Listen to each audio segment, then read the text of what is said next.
क्या महीने के आखिर तक आते आते बैंक अकाउंट बिल्कुल खाली हो जाता है?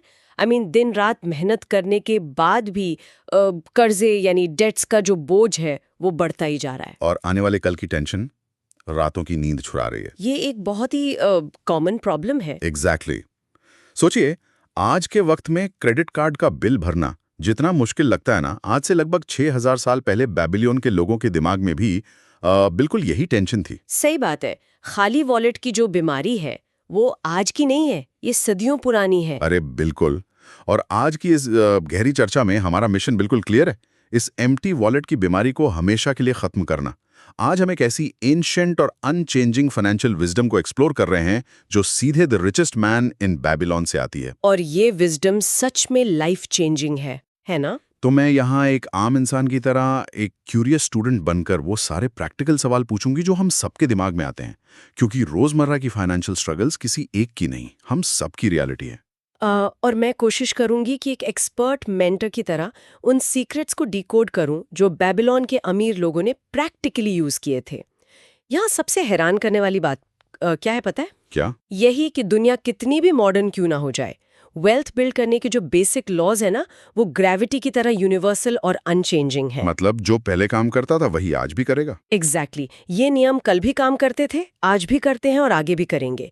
इसलिए आज हम इन नियमों को 3 एक्शनेबल लेसन्स के रूप में समझेंगे ताकि इन्हें सीधा अपनी जिंदगी में उतारा जा सके। तो चलिए इसको थोड़ा और विस्तार से समझते हैं। बुक में एक फाउंडेशनल रूल है जिसे बेबीलोन के सबसे अमीर आदमी आर्काड और उसके मेंटर एल्गमिश ने सिखाया था। वो कहते हैं कि खुद को पहले पे करो। राइट, पे योरसेल्फ फर्स्ट। हाँ, पर इसका एक्चुअल मतलब क्या है? जब हम मेहनत करके कमाते हैं तो सारा पैसा हमारा ही तो होता है ना? यही सबसे बड़ा भ्रम है। देखो, जब कोई इंसान अपनी तनख्वाह पाता है तो वो सबसे पहले किसे पे करता है? बिल्स वगैरह में चला जाता है। वही ना, वो अपने लैंडलॉर्ड को रेंट देता है, ग्रोसरी वाले को पैसे देता है, इलेक्ट्रिसिटी कंपनी को बिल देता है। हाँ, ईएमआई भरता है। बिल्कुल। दिन के आखिर में उसने सबको पे कर दिया सिवाय अपने।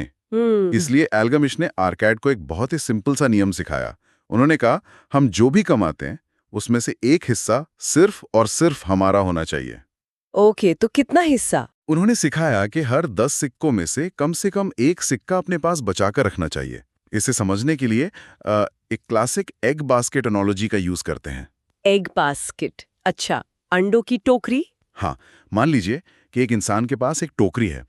वो हर सुबह उस टोकरी में 10 अंडे डालता है। ओके। लेकिन हर शाम उसमें से सिर्फ 9 अंडे ही बाहर निकालता है। तो सोचकर देखिए, कुछ महीनों या सालों बाद क्या होगा। ये तो सीधा सा मैथ है। टोकरी एक दिन ओवरफ्लो होने लगेगी क्योंकि हर दिन एक अंडा उसमें एक्स्ट्रा ऐड हो रहा है जो कभी बाहर नहीं निकाला गया। एग्जैक्टली। वेल्थ भी बिल्कुल इसी तरह से ग्रो होती है। जब कोई इंसान अपनी इनकम का 10% कंसिस्टेंटली अलग निकाल कर रखने लगता है ना, तो धीरे धीरे उसका बैंक अकाउंट ओवरफ्लो होने लगता है। सुनने में तो ये बहुत बेसिक लग रहा है। बेसिक है, लेकिन वेल्थ क्रिएशन का सबसे पहला और सबसे मजबूत कदम यही है। जब तक हम खुद को पे नहीं करेंगे, हम बस जिंदगी भर बाकियों को अमीर बनाते रहेंगे। लेकिन देखिए, ग्राउंड रियलिटी थोड़ी अलग होती है। सुनने में ये बहुत अच्छा लगता है, पर जब किसी की सारी सैलरी बिल्स, रेंट और पुराने उधार चुकाने में ही चली जाती है तो वो 10% कैसे बचाए? ये सवाल दिमाग में आना बहुत लाजमी है ना? जरूरी खर्चे तो पूरे करने ही पड़ेंगे। लोग यही सोचते हैं कि पहले जरूरी खर्चे पूरे कर लें, फिर आखिर में जो बचेगा उसे सेव करेंगे। पर सच तो यह है कि आखिर में कुछ बचता ही नहीं है। और यहीं एक बहुत बड़ा साइकोलॉजिकल ट्रैप छुपा हुआ है। हम इंसान सो कॉल्ड नेसेसरी एक्सपेंसेस यानी जरूरी खर्चों को लेकर एक इल्यूजन में जीते हैं। इल्यूजन कैसे? एक कड़वा सच ये है कि ह्यूमन डिजायर्स एंडलेस होती हैं। जब तक हम एक्टिवली प्रोटेस्ट नहीं करेंगे, हमारे जरूरी खर्चे हमेशा हमारी इनकम के बराबर बढ़ जाएंगे। ओह वाओ, हाँ, ये मैंने नोटिस किया है। राइट। सोच कर देखिए, जब किसी की आमदनी बढ़ती है तो अचानक से नए जरूरी खर्चे कहां से पैदा हो जाते हैं? घर बड़ा हो जाता है, नई गाड़ी आ जाती है। एग्जैक्टली, लाइफस्टाइल अपग्रेड हो जाता है। इसलिए बजट बनाना एक अंधेरी गुफा में ब्राइट लाइट जलाने जैसा है। बजट हमें बताता है कि कहां पैसे लीक हो रहे हैं और कहां हम अपनी मोमेंटरी डिजायर्स को जरूरत समझकर पैसे उड़ा रहे हैं। सही पकड़ा। जब हम डिसाइड कर लेते हैं कि सिर्फ 90% में ही गुजारा करना है, तो हमारा दिमाग ऑटोमेटिकली अपने आप को उस लिमिट में एडजस्ट कर लेता है। ये पॉइंट वाकई सोचने पर मजबूर करता है। हम आसानी से अपनी ख्वाहिशों को अपनी ज़रूरत का नाम दे देते हैं।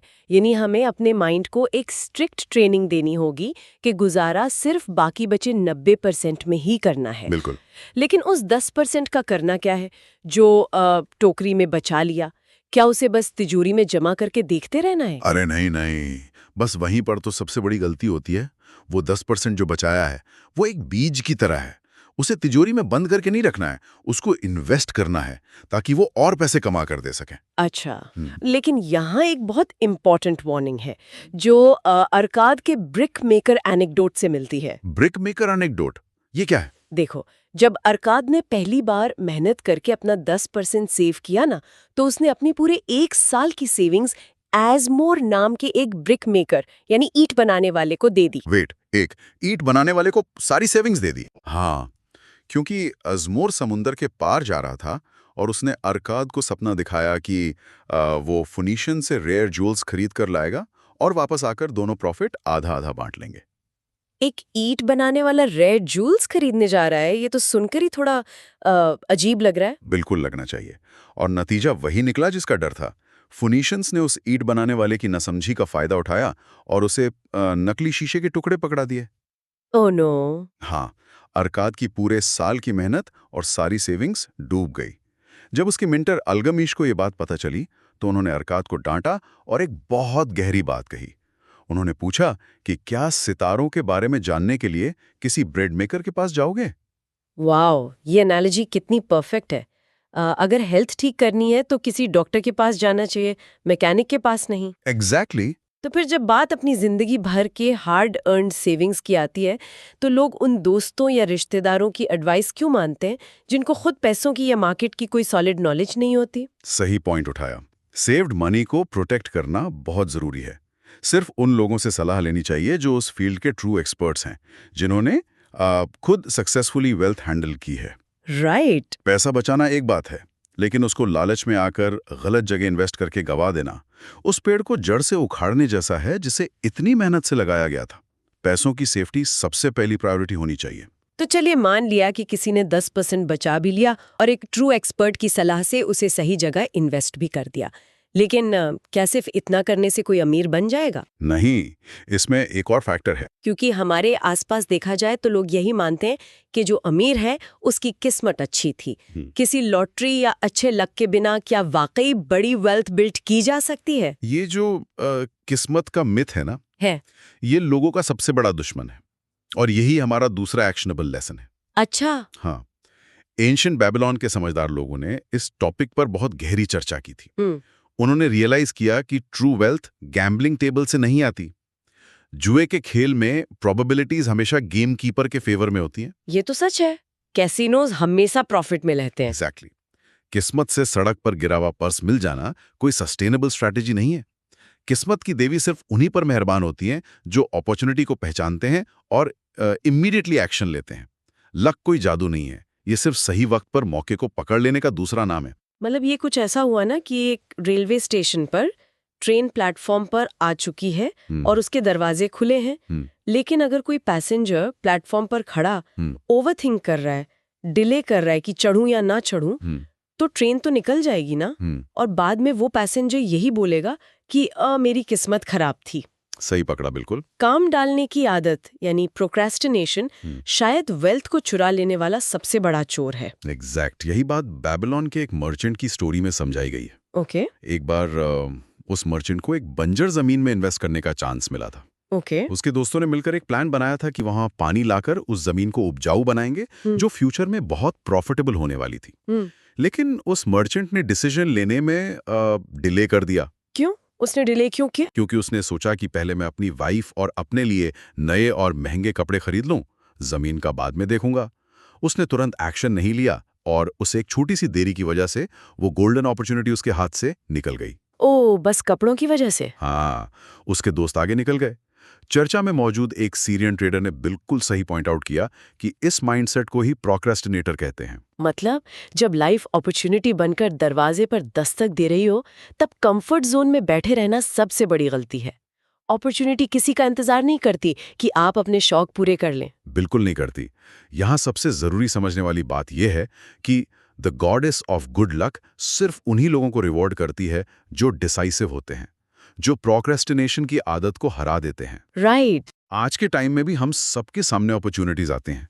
कोई नया स्किल सीखने का चांस हो, मार्केट में इन्वेस्ट करने का सही वक्त हो, या करियर में कोई रिस्क लेने का मौका हो। लेकिन अक्सर यही सुनने को मिलता है कि कल देखेंगे या अभी ठीक टाइम नहीं है। हाँ, लोग परफेक्ट टाइम का इंतजार करते हैं। असल में सब कुछ परफेक्ट होने का इंतजार करना एक बीमारी है। एक्शन लेने वाले ही उन अपॉर्चुनिटीज को लक में कन्वर्ट करते हैं। ये सच में एक बहुत लिबरेटिंग थॉट है, क्योंकि अगर लक कोई आसमान से गिरने वाली चीज होती तो उस पर किसी का कोई कंट्रोल नहीं होता। लेकिन अगर लक का सीधा कनेक्शन एक्शन लेने से है, तो हर कोई अपनी किस्मत खुद लिख सकता है। एब्सोल्युटली। लेकिन यहाँ एक बहुत बड़ा सवाल उठता है, जो हमें सीधा हमारे तीसरे लेसन की तरफ ले जाता है। क्या सवाल है? ये सब बातें उन लोगों के लिए तो अच्छी हैं जो जीरो से स्टार्ट कर रहे हैं, लेकिन उन लोगों का क्या जो ऑलरेडी माइनस में है? मतलब जो कर्जे में दबे हैं? हाँ, जो पहले से ही कर्जे के भारी बोझ तले दबे हुए हैं। जब ईएमआई बाउंस हो रही हो, उधार मांगने वाले घर के चक्कर काट रहे हो, तो वहाँ लक और सेविंग्स की बातें मजाक लगती हैं। उस सिचुएशन में तो लगता होगा कि लाइफ बस यहीं खत्म है। मैं समझ रहा हूँ। ये सिचुएशन वाकई बहुत हेवी और मेंटली एग्जॉस्टिंग होती है। और इसका सबसे प्रैक्टिकल और प्रूवन जवाब बुक में डबासीर द कैमल ट्रेडर की स्टोरी से मिलता है। दबासीर? हाँ, डबासीर की कहानी बहुत दर्दनाक थी। उसने जवानी में रेकलेस स्पेंडिंग की, लेने की क्षमता से ज्यादा उधार लिया। जब वो कर्जे में बुरी तरह डूब गया तो सोसाइटी में उसकी इज्जत खत्म हो गई, उसकी वाइफ उसे छोड़कर चली गई और उसे बेबीलोन से भागना पड़ा। बाप रे, ये तो पूरी लाइफ तबाह होने वाली बात हो गई। यही नहीं, दिन ब दिन हालात इतने खराब हो गए कि वो सीरिया में जाकर एक गुलाम बन गया। एक फ्री आदमी से एक स्लेव। वो bottom of the barrel hit कर चुका था। उसके पास अपना कहने को कुछ नहीं बचा था। एक आजाद इंसान से सीधा गुलाम बन जाना, ये तो किसी नाइटमेयर जैसा है। फिर वो इस एक्सट्रीम सिचुएशन से बाहर कैसे आया? जब सोसाइटी और किस्मत दोनों ने मुंह मोड़ लिया हो, तो वापस उठना कैसे पॉसिबल हुआ? उसका टर्निंग पॉइंट तब आया जब उसकी सोच पर एक बहुत बड़ा प्रहार हुआ। सिरा, जो उसके मास्टर की वाइफ थी, उसने डावासीर की आंखों में देखकर एक बहुत ही पावरफुल और चुभने वाला सवाल पूछा। क्या पूछा उसने? उसने पूछा, क्या तुम्हारे अंदर एक आजाद इंसान की आत्मा है या एक गुलाम की आत्मा है? दबासिर ने गुस्से में कहा कि मैं कोई गुलाम नहीं हूं। तो सीरा ने जवाब दिया कि एक गुलाम हमेशा हालात पर कंप्लेन करता है, रोता रहता है कि मैं क्या कर सकता हूं, मेरी तो किस्मत ही ऐसी है। वाओ! लेकिन एक फ्री मैन, एक आजाद इंसान, चाहे हालात कितने भी बुरे क्यों ना हों, वो अपने दुश्मनों से लड़ता है। और सीरा ने दबासिर को याद दिलाया कि उसके सबसे बड़े दुश्मन कोई और नहीं, उसके अपने कर्ज थे जिनसे वो भाग कर आया था। मतलब ये कुछ ऐसा हुआ ना कि एक इंसान ऐसी नाव में बैठा है जिसमें बड़ा सा छेद हो गया है और बीच समुंदर में पानी अंदर भर रहा है। बिल्कुल ऐसा ही। अब बैठकर रोने से या पानी को गाली देने से तो नाव डूबने से नहीं बचेगी। सिर्फ पानी को बाहर फेंकने से भी काम नहीं चलेगा, क्योंकि पानी तो लगातार आ रहा है। उस लीक को पैच करना ही पड़ेगा, यानी अपने डेट्स को सिस्टमैटिकली पे ऑफ करना होगा। सही बात है। और उस नाव को आगे बढ़ाने के लिए एक नया इंजन भी बिल्ड करना पड़ेगा, यानी वेल्ट बनानी होगी। पर ये सब एक साथ कैसे होगा? ये लीकिंग बोट वाली एनालॉजी बिल्कुल फिट बैठती है यहाँ। देखो, दबासिर के अंदर इस चर्चा के बाद एक आजाद इंसान की आत्मा जाग उठी। उसने ठान लिया कि चाहे जो हो जाए, वो अपने कर्जों का दुश्मन बनकर उन्हें खत्म करेगा। वो सीरिया से वापस बेबीलोन लौटा, उधार देने वालों के पास। हाँ, उसने छुपने के बजाय अपने हर क्रेडिटर का सामना किया, उनकी आंखों में देखा और उन्हें यकीन दिलाया कि वो उनका एक एक पैसा चुकाएगा। बस उसे थोड़ा वक्त चाहिए। ऐसा करने के लिए बहुत हिम्मत चाहिए होती है। बहुत हिम्मत। तब दबासिर ने एक मैथ्स यूज की, एक लाइफ सेविंग फॉर्मूला, जिसे बेबीलोन के माथोन नाम के गोल्ड लैंडर ने सिखाया था। और यही वो गोल्डन 70-20-10 रूल है जिसे हमारा तीसरा लेसन बनाया गया है। ओके, तो इस रूल का एग्जैक्ट ब्रेकडाउन क्या है? लोग इस मैथमेटिक्स को अपनी प्रैक्टिकल लाइफ में कैसे अप्लाई कर सकते हैं? इसे 3 स्ट्रिक्ट हिस्सों में डिवाइड किया गया है। सबसे पहला हिस्सा है 10%, जैसा हमने पहले लेसन में डिस्कस किया था। ये हिस्सा खुद के लिए सेव करना है। ये अनब्रेकेबल रूल है। वेट, चाहे किसी पर कितना भी कर्जा क्यों ना हो? हाँ, चाहे कितना भी कर्जा हो, ये 10% सबसे पहले अलग होगा, क्योंकि कर्जे चुकाते चुकाते अगर खुद के पास कुछ नहीं बचाना तो इंसान वापस उसी साइकिल में फंस जाएगा। ये 10% फ्यूचर की वेल्थ का बीज है। ये बात किसी को थोड़ी अजीब लग सकती है। कर्जा सर पर है और यहाँ पैसे बचाने की बात हो रही है, लेकिन साइकोलॉजिकली ये ज़रूरी भी है ताकि इंसान को लगता रहे कि वो कुछ ना कुछ अपने लिए भी बना रहा है। एक होप जिंदा रहती है। एग्जैक्टली, होप बहुत जरूरी है सिचुएशन में। और बाकी का हिस्सा? दूसरा सबसे इंपॉर्टेंट पार्ट है 20%। इस 20% को उन सभी क्रेडिटर्स में प्रो राटा बेसिस पर डिस्ट्रीब्यूट किया जाता है जिनसे उधार लिया गया है।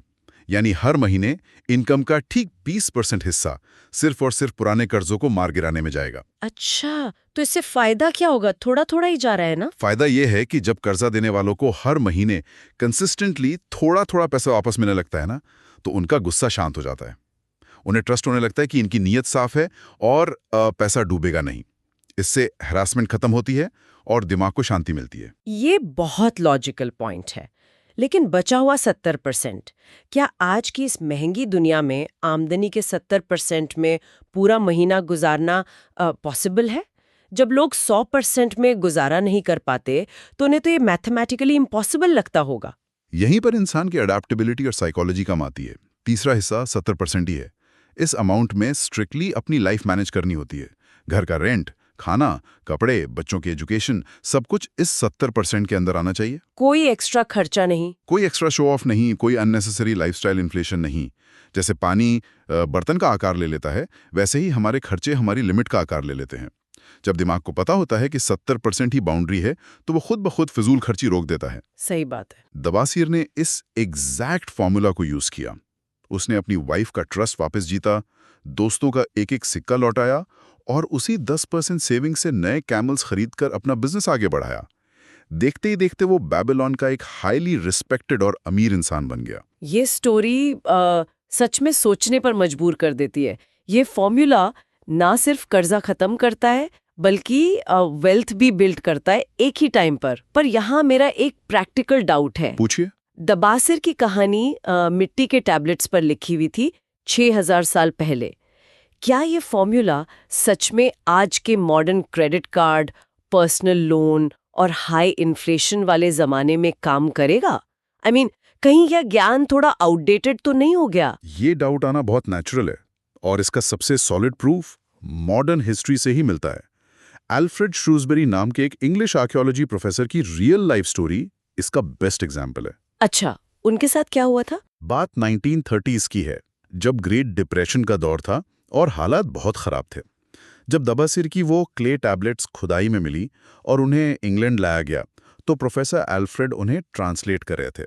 आयरॉनिकली, जो इंसान इन अमीर बनाने वाले टैबलेट्स को पढ़ रहा था, वो खुद और उनकी पत्नी भारी मॉडर्न डे डेट्स के नीचे दबे हुए थे। अरे बाप रे, ये तो बहुत बड़ी आयरनी है। हाँ, हर जगह उनका उधार था। लैंडलॉर्ड का रेंट बाकी था, ग्रोसर का बिल बाकी था, यहाँ तक कि उन्हें अपने दोस्तों से भी मुंह छुपाना पड़ता था। मतलब एंशिएंट विजडम का ट्रांसलेटर खुद आधुनिक कर्जे का शिकार था। फिर उन्होंने क्या किया? उन्होंने उस रूल को ट्राई किया क्या? बिल्कुल। उन्होंने सोचा कि अगर ये फॉर्मूला एंशिएंट बेबीलोन के गुलाम को आज़ाद कर सकता है, तो क्या एक आधुनिक प्रोफेसर को नहीं बचा सकता? उन्होंने डिसाइड किया कि 70-20-10 रूल को एग्जैक्टली अपनी लाइफ में उतारेंगे। ओके, तो उन्होंने अप्रोच कैसे किया इसको? उन्होंने अपने सभी उधार देने वालों की एक लिस्ट बनाई, उनके पास गए और उन्हें कंप्लीटली सच बताया। उन्होंने एक क्लियर प्लान दिया कि वो अपनी इनकम का 20% हर महीने सब में बांटेंगे। सब मान गए? स्टार्ट में कुछ लोग गुस्सा हुए, पर जब हर महीने उन्हें कंसिस्टेंटली अपने पैसे वापस मिलने लगे तो उनका रवैया बदल गया और मैजिकली प्रोफेसर और उनकी वाइफ ने 70% में अपना गुजारा करना सीख लिया। ये वाकई हैरान करने वाली बात है। मतलब जब नीयत साफ होती है और एक क्लियर सिस्टम होता है तो रास्ते निकल ही आते हैं। उनका फाइनल नतीजा क्या रहा? प्रोफेसर अल्फ्रेड ने अपने आगे के लेटर्स में रिकॉर्ड किया है कि जब उनका पहला 10% बचने लगा और वो बचे हुए पैसे उनके पास इकट्ठे होने लगे, तो उन्हें एक ऐसी सिक्योरिटी और खुशी मिली जो उन्होंने बरसों से महसूस नहीं की थी। Of course peace of mind मिल जाता है। उनकी रातों की नींद वापस आ गई। कुछ ही वक्त में उनका सारा डेट क्लियर हो गया और उनके इन्वेस्टमेंट्स ग्रो करने लगे। ये कहानी इस बात का एब्सोल्यूट प्रूफ है कि बेसिक मैथ और ह्यूमन साइकोलॉजी कभी चेंज नहीं होते। इंसान का दिमाग 6000 साल पहले जैसा काम करता था, आज भी वैसा ही करता है। ये नियम सच में ग्रेविटी की तरह यूनिवर्सल हैं। बिल्कुल यूनिवर्सल है। ये सच में सोचने पर मजबूर कर देता है। हजारों साल पुरानी मिट्टी की टैबलेट्स ने 1930s के एक आधुनिक इंसान का कर्जा खत्म कर दिया, और वही फॉर्मूला आज हमारी डिजिटल लाइफ को भी पूरी तरह ठीक कर सकता है। सही कहा।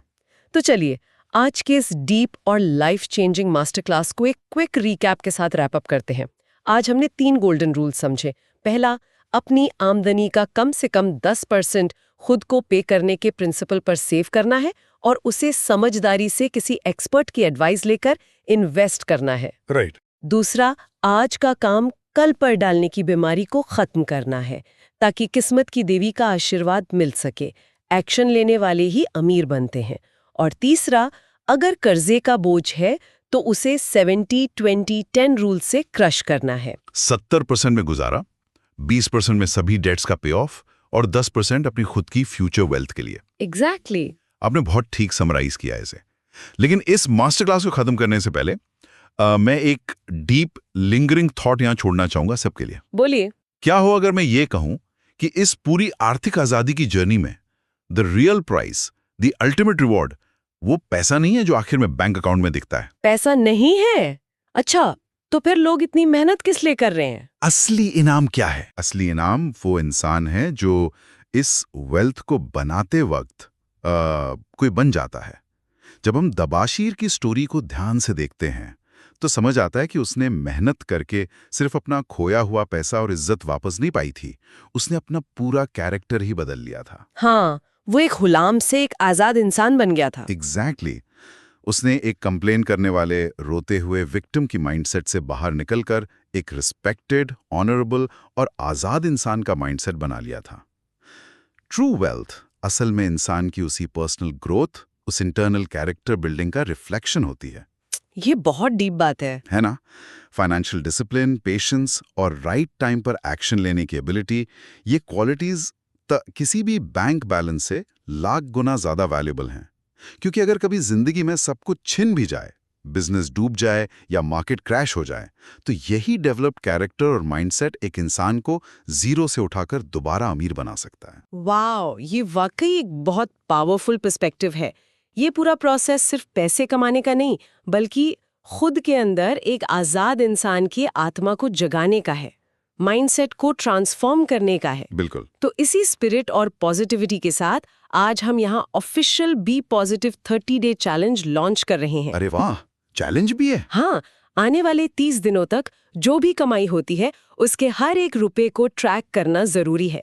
70-20-10 रूल को अपनी लाइफ में अप्लाई करना शुरू कीजिए और ये स्ट्रिक्ट डिटर्मिनेशन लीजिए कि अपनी इनकम का पहला 10% किसी भी टेम्पररी डिजायर या अननेसेसरी खर्चे पर नहीं उड़ाया जाएगा। एक आजाद इंसान बनने की तरफ पहला सॉलिड कदम उठाना जरूरी है। सही कहा। और इस चैलेंज के दौरान जब भी हिम्मत टूटने लगे या लगातार खर्च करने का मन करे ना, तो बस उस नाव में भरे पानी और दवासिर से पूछे गए उस एक सवाल को याद रखना। क्या अंदर एक आजाद इंसान की आत्मा है या किसी गुलाम की? एग्जैक्टली। अगर आज की इस गहरी चर्चा ने, इस मास्टर क्लास ने दिमाग के दरवाजे खोले हैं और इन एंशिएंट सीक्रेट्स की असली पावर समझ आई है, तो अभी बी पॉजिटिव चैनल को सब्सक्राइब करें ताकि ऐसी वैल्यूएबल बुक समरीज और लाइफ चेंजिंग नॉलेज आगे भी लगातार मिलती रहें। आज का ये एक छोटा सा एक्शन आने वाले कल को फाइनेंशियल आज़ादी दे सकता है। Stay positive, stay wealthy. और हमेशा याद रखना, किस्मत का दरवाजा सिर्फ और सिर्फ एक्शन लेने वालों के लिए ही खुलता है। सही बात है। तो क्या अब वक्त नहीं आ गया है कि इस सक्सेस को क्लेम किया जाए?